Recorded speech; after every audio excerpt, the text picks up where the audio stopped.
So how long is it going to take until we find out that she's definitely the traitor? Like, come on.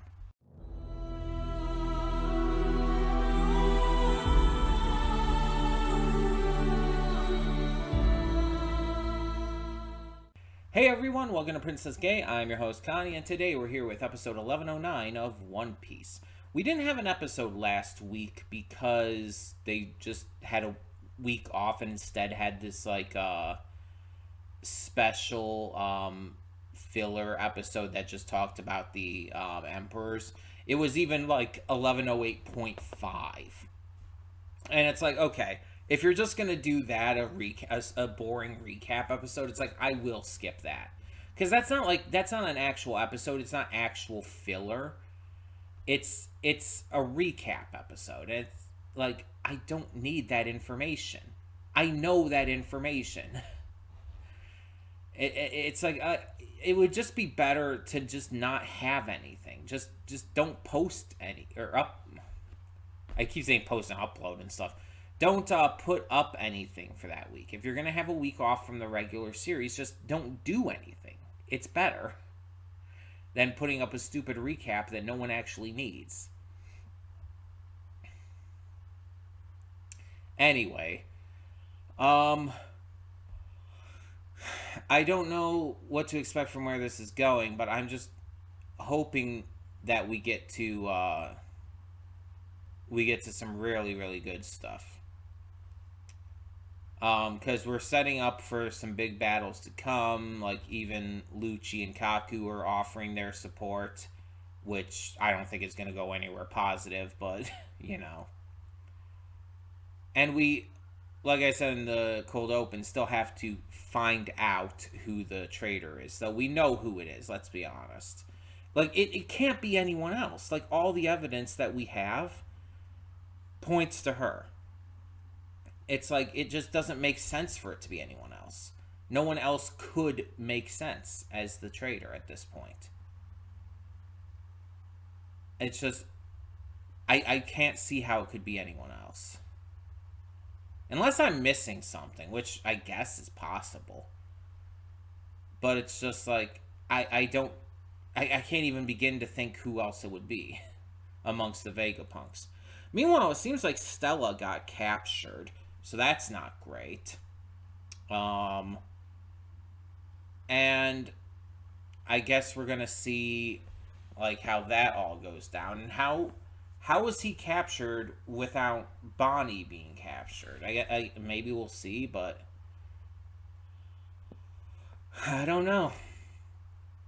We're just gonna find out though. We're not gonna waste any more time. We're gonna get into this, but before we do, let's waste some more time by reminding you that we have a lot of great content on this channel. Every Monday through Friday, we have a plethora of awesome series reactions, and on Monday we also do YouTube, or at least YouTube adjacent reactions, whether it be shorts or specials or mini series that just don't have a lot of episodes, or even just regular YouTube videos. Anything that doesn't quite fit into a normal series or movie reaction goes in that slot. And speaking of movie reactions, we have those every Saturday and Sunday. They're pre-recorded during the week, but uploaded on the weekend so that every day can have some sort of reaction content going on for it. We're also currently playing through a couple of Let's Plays on the channel. We have Spider-Man 2 being posted every single day because we gotta get caught up. See, I finished recording it already, and I've already started recording its replacement. And so we've got to get these episodes pumped out so that we can get caught up, and you can start seeing the next Let's Play that we have in that slot. And we also are playing through Anno Mutationum on Saturdays. This is a donation reward Let's Play for Matthew Vasquez, and if you want to know how to donate for a future PS5 Let's Play, go to the channel search, and in one search, a single search, type in June Double Reward Month PS5. It should take you to the correct video that'll tell you everything you need to know on how to donate for a future PS5 Let's Play. That being said, as always, thank you so much for tuning in. Let's get this started. When the screen fades to black, pause this redirect and go to the description below. follow the link to the reaction, because yes, we do redirect all reactions on this channel. I understand you don't want to have to click all these extra links, but luckily it's only one. Just one extra link you have to go down to the description below to click, and it takes you to the full reaction. And thankfully, through this, I am able to give you the full unedited reaction completely for free to all of you. Every single one of you gets this. And it's completely free. No paywall, no Patreon subscription. You don't even have to sync up your own copy. That's awesome, because not every reaction channel can get away with doing that for very valid reasons. But I do pride myself on having a reaction channel where I can give you the full unedited reaction for free.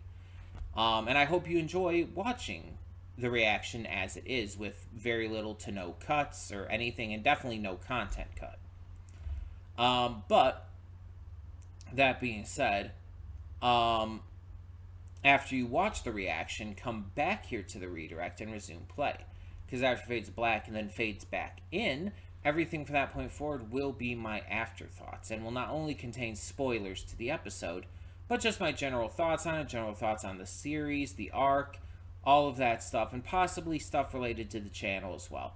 You never know, it's always worth checking out. So, that being said, let's just get on with it. So, for now, I'll see you at the reaction. And we are back, and we'll begin with spoilers in 3, 2, 1, now. So Kid's delusional is going to get himself killed. Fun. I don't know, like, how popular of an opinion or unpopular this might be. I genuinely don't think Kid and his crew could even take Dory or Broggy, honestly.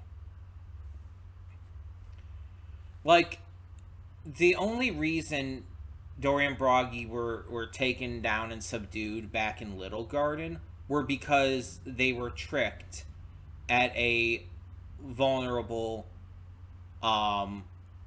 just peaceful time. They had no way of knowing that the booze would explode and everything that would cause all these problems. They were tricked, and that's what caused them to be taken down. Not even really defeated, just taken down by Mr. 3.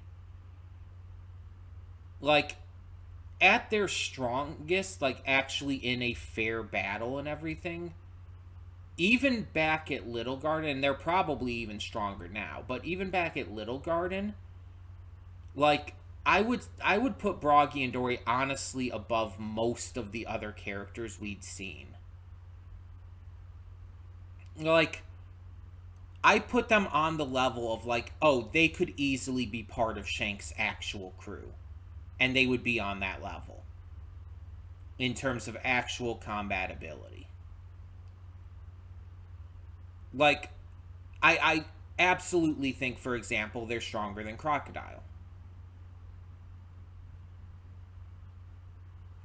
For just as an example.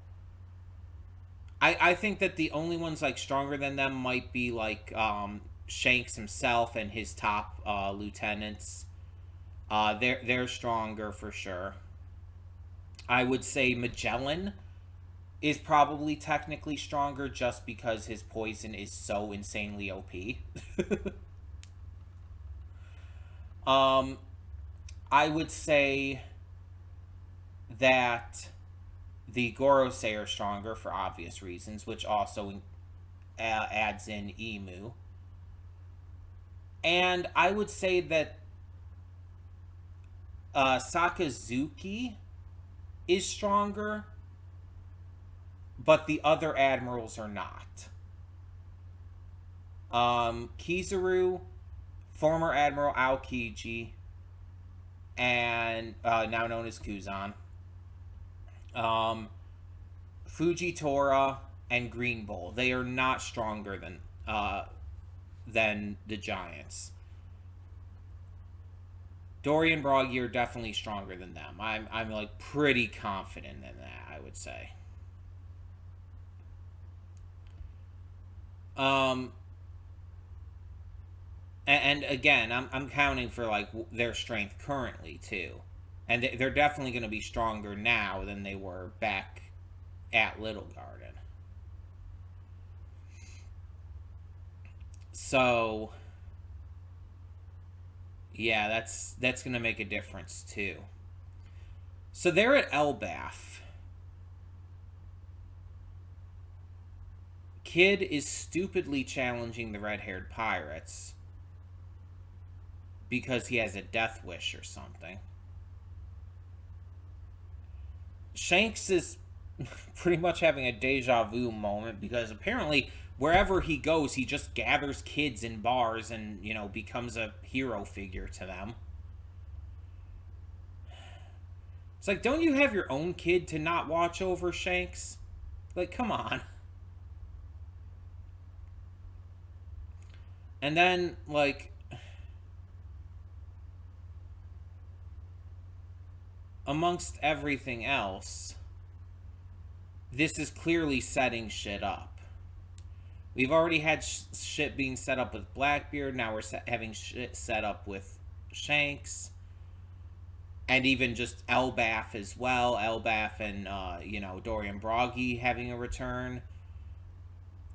I'm wondering if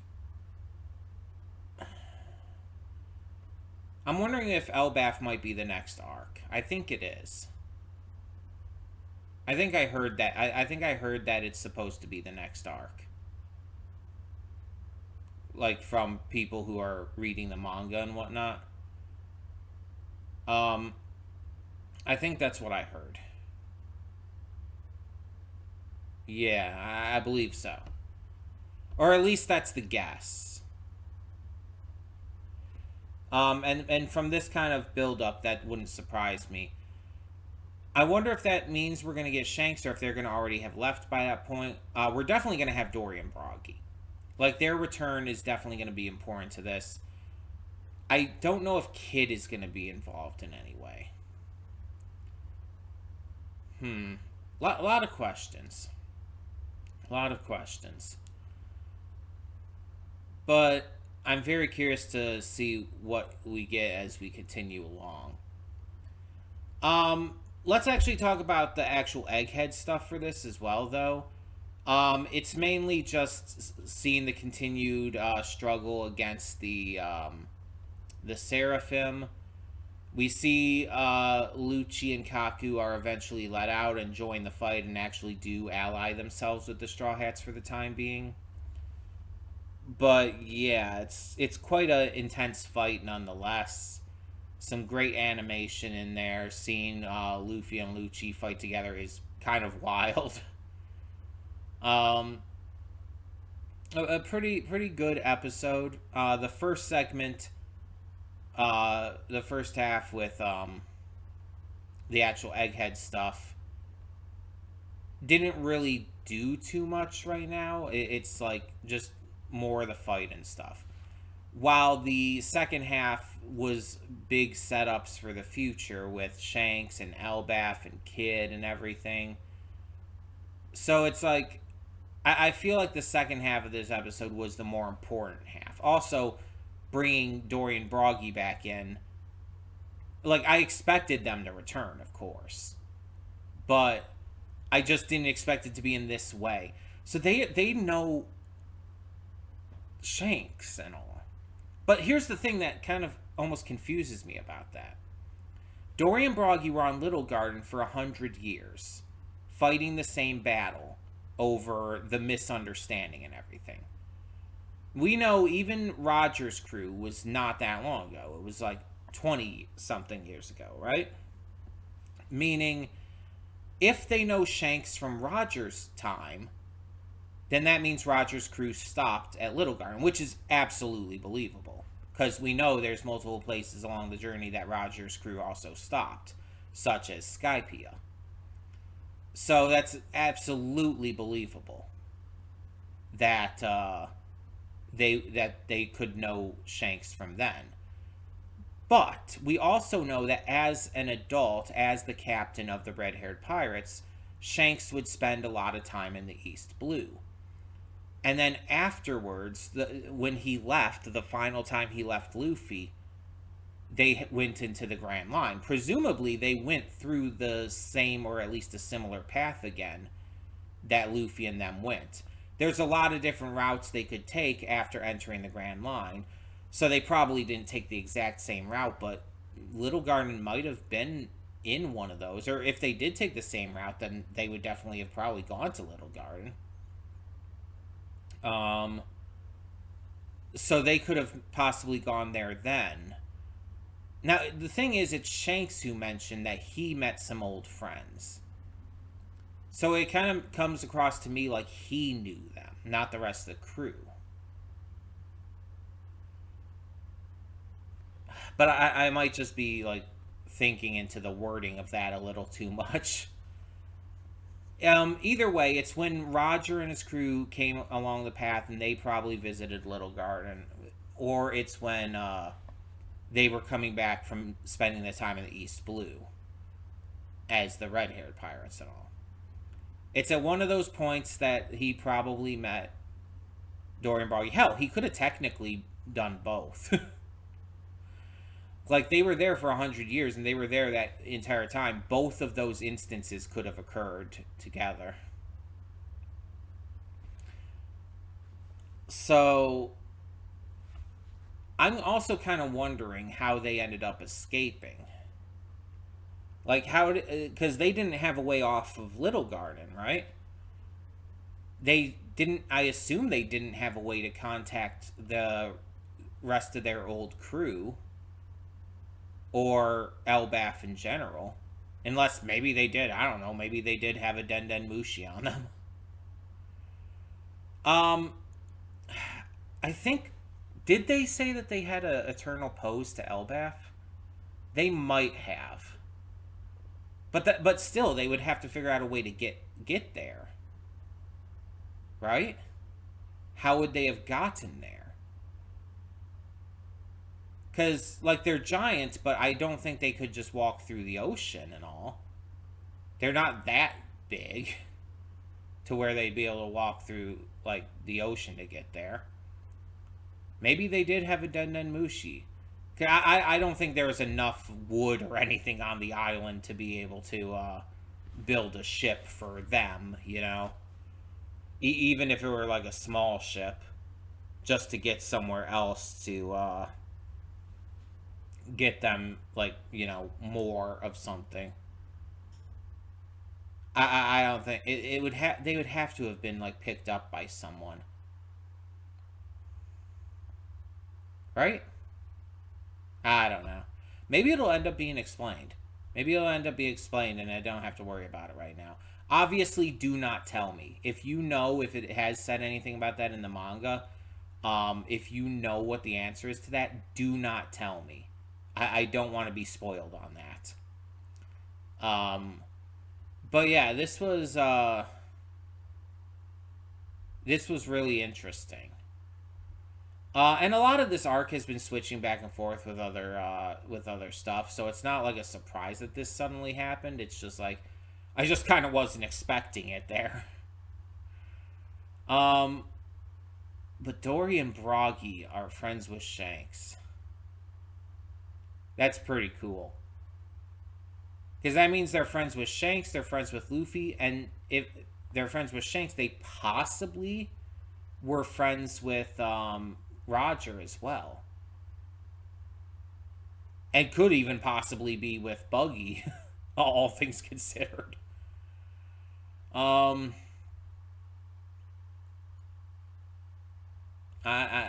don't know. I guess we'll see as the series continues and all. But yeah, this was a good episode. Nothing special, nothing really spectacular, but did set up a lot, and that's the stuff I'm interested in. So, before we get this going, or before we finish this off, rather, I just want to remind you, as always, there's a lot of great content on the channel. Between Monday and Friday, we have a plethora of awesome series reactions. And on Monday, we also do YouTube, or at least YouTube adjacent reactions, which are anything that doesn't quite fit into a regular series or movie one. And speaking of movie reactions, we have those every Saturday and Sunday. Though they are pre-recorded during the week, I upload them on the weekend just so every day has some sort of reaction content going on for it. We also have a couple Let's Plays currently going on the channel. We have Spider-Man 2 being posted every single day just to get caught up, since I have already finished recording it and started recording for its replacement. So Spider-Man 2 parts get uploaded every day now. We also have Anno Mutationum on Saturdays specifically. Anno Mutationum is a donation reward Let's Play for Matthew Vasquez. And if you want to know how to donate for future PS5 Let's Plays, go to the channel search, and type in one search, June Double Reward Month PS5. It should take you to the correct video that'll tell you everything you need to know regarding how to donate for a future PS5 Let's Play. But all of that being said, as always, thank you so much for tuning in. Let me know your thoughts down below, but like I said, no spoilers. And for now, I'm Connie and I'm signing off. See y'all next time.